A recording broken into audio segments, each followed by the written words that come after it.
Florida State looks to get back on track this weekend against Duke. Welcome to your Nole Insiders game preview delivered by UPS. I'm Lane Hurt along with Tim Lenefelt. Look, Tim, the Seminoles are 1-3 right now. Not where they wanted to be, not where they expected to be, but there is still time to get things back on track, but it has to start this weekend. Absolutely. Look, Florida State has 7 games left to play. Of course, that starts this week at Duke. And what you want to see is, let's get one. And then you come home, you have a high-profile matchup against Louisville, Lamar Jackson, the reigning Heisman Trophy winner. Try to take 1 and build it on to 2, and then keep going from there. And then you get to a point where if you maybe string a few wins together, you turn around and look and say, hey, we've got some positive things going. To me, I look at, you never want to look past certain games, but I look at that Clemson game coming up at the end, or in the middle of next month in November, and I say you got 4 games between now and then, between Duke, Louisville, Boston College, and Syracuse. Let's string some wins together, look good doing it, look like a strong, cohesive unit, start fast, finish strong, all those things that you like to see and are kind of coaching cliches but are true. Let's do that for 4 games and build some positive momentum and some confidence going into Clemson and see if you can't turn this thing around, because I think the talent is there, the ability is there, it just has to come together. First up in that hopefully winning streak is the Duke Blue Devils, a team much improved, not your typical Duke team that used to be an easy win on the schedule. This team right now is 4-2, 1-2 in the ACC. They're tied for 62nd in total offense with 414 yards a game, 16th in total defense, giving up only 294 yards a game. They lead the nation in defensive TDs with 4. I think you got to start there with this team, is how improved they are defensively. Yeah, and I think whenever you're going on the road with a freshman quarterback, you look at a team like Duke that has that many turnovers and can turn them into points.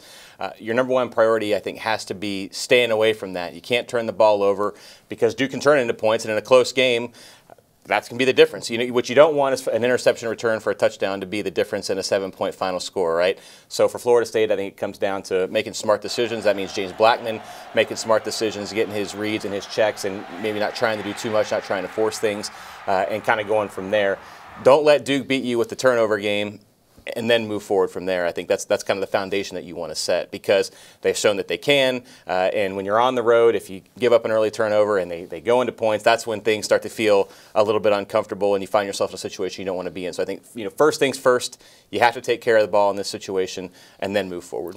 Yeah, because if you look at the flip side, Duke's offense has struggled a little bit after a hot start. Daniel Jones, in his last 2 games, is 35 for 83 with 1 touchdown and 3 interceptions. For the season, he's completing under 55% of his passes.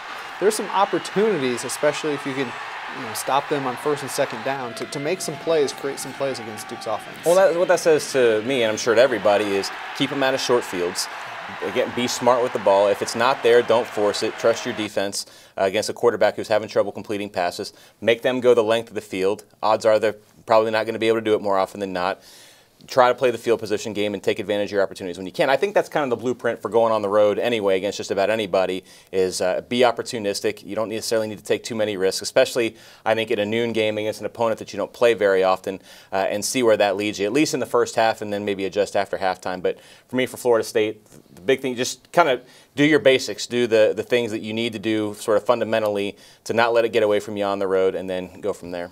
Our key matchup is James Blackman versus the Duke secondary, and I guess you could say we are harping on it a little bit because it is important. Duke has 10 interceptions on the season. That's 2nd in the nation. Those 4 touchdowns off of those plays. I mean, Blackman's got to take care of the ball, and I mean, a freshman wanting to make plays, it's so easy to try to force things in a couple situations. That's something that can't happen against a team who's proven that they know what to do with that. Well, and especially when you've had the kind of start that Florida State has and you feel the need to kind of spark something and make things happen.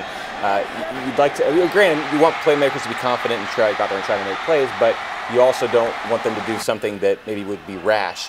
And again, like you said, kind of harping on that point a little bit, but I think it's what you have to, because Duke's best chance to win this game is to force some turnovers, force mistakes, and then capitalize on those either with short fields for Daniel Jones or just doing the job themselves and scoring points. I think if Florida State can avoid that, like I said, avoid the short fields and avoid the certainly points off of turnovers, I think they have a pretty good chance to win this game. There you have it, Seminole fans. There's your preview of the Seminoles and the Blue Devils. That game kicks off at high noon on Saturday. Make sure you are supporting your Noles. Make sure you read Tim's 1st and 10 article. Always a great way to get prepared for the Seminoles game on Saturday. that'll wrap up things for now. This has been your game preview delivered by UPS. Go Noles.